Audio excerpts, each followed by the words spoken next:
Hi there, this is Al Riley for the Garnish School of Sound. We're going to take a look at the sidechaining capabilities in Live 8 today. So lots of people already know about using sidechain compression in Live, but not so many know that you can also sidechain two of the other Ableton audio effects devices. And we're going to look at those two effects today, namely the gate and then the auto filter. So this is the set I'm going to use for the demo, and it's really just a simple loop-based dance track. We've got a drum group. So there's a few elements playing back through that group channel. And then a bass group. That's just made up of two different bass parts. There's a sub bass in there. And then that kind of grainier bass line on top of that. In addition to that, we've got a pad and a lead part, and these are the parts we're going to be affecting with our sidechain gate and filter. So at the moment we've got a really bland sounding pad.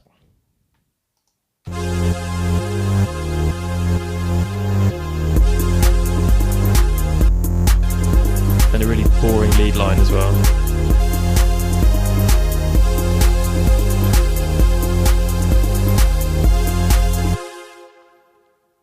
But the idea is that we're going to liven up these parts using sidechaining techniques. So first of all, just a quick recap of sidechain compression. And my bass group has actually got a compressor on it, which is using the kick drum as the sidechain signal. So I'll just play you the bass with the compressor bypassed.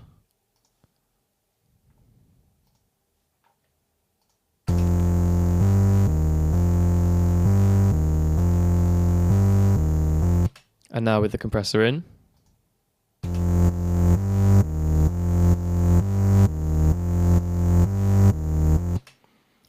And now with the drums in.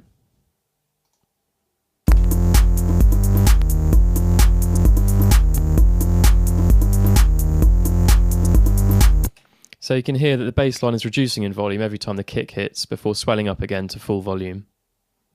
Now whenever you see this little downward pointing triangle, that means the device can be sidechained. So let's open that up and just see what's going on in there. So you can see I've picked out the kick drum from the drop down there as my sidechain input, and that just means that the compressor is being triggered by that kick drum signal. So that's a little look at sidechain compression. So let's move on to the pad sound to see how we can inject some energy into it using a sidechained gate. So as it stands, the pad doesn't have any effects on it, and it's just playing one chord, so it sounds kind of boring. So it's just playing that same chord round and round. So let's drop a gate plugin on there.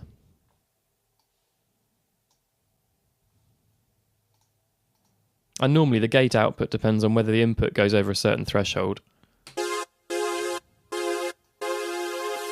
So if it's really low, then all of that pad's coming through. If it's really high, you're not going to hear anything. If it's somewhere kind of where the pad signal is coming through, then it's kind of going to chop in and out.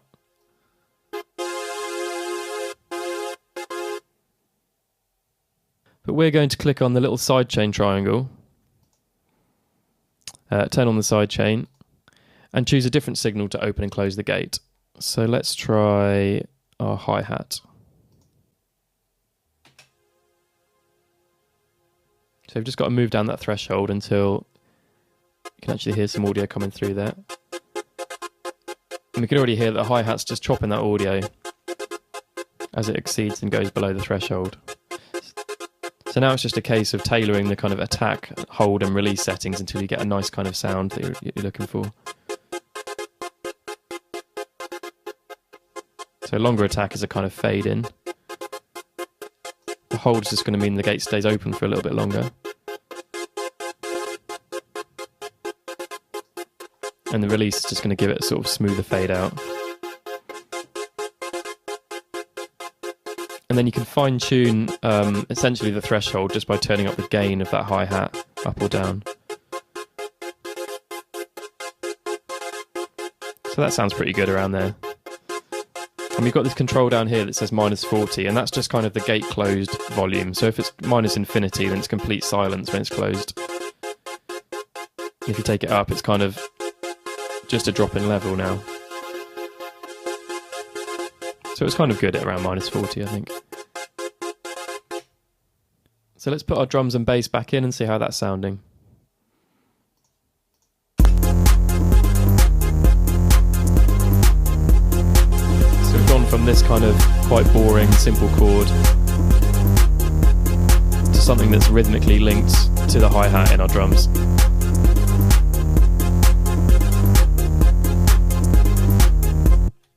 So I'm happy with that, so let's move on and look at the lead part. The lead line is just 3 notes, one after the other.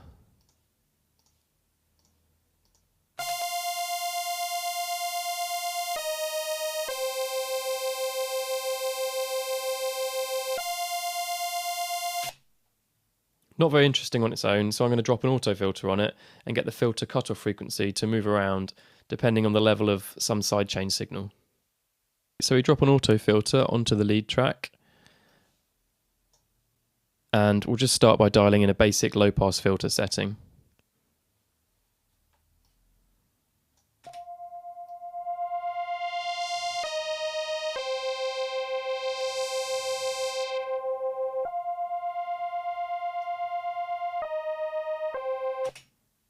So I'm going to click on my sidechain triangle again, turn sidechaining on.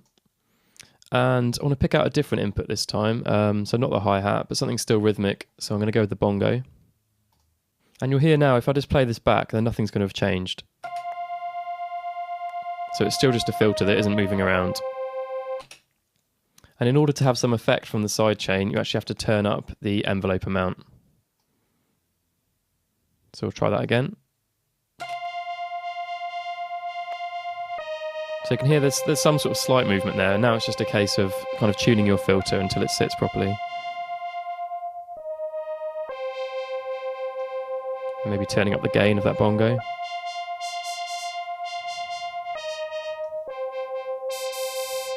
So we're getting something quite good around there.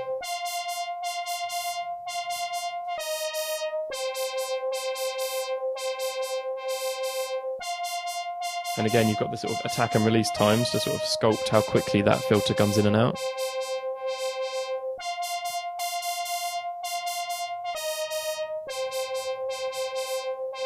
It's a good kind of attack around there. Maybe just slightly quicker on the release. So you're just getting a sort of opening closing filter every time it's detecting one of those bongo hits. So let's put the rest of our track in and just see if that's actually had some improvement. So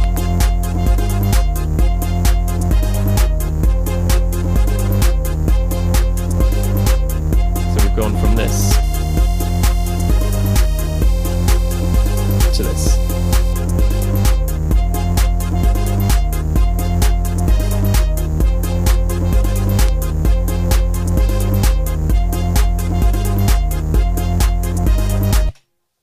So a few different sidechaining techniques there that you can use to breathe new life and energy into parts that need a little extra movement.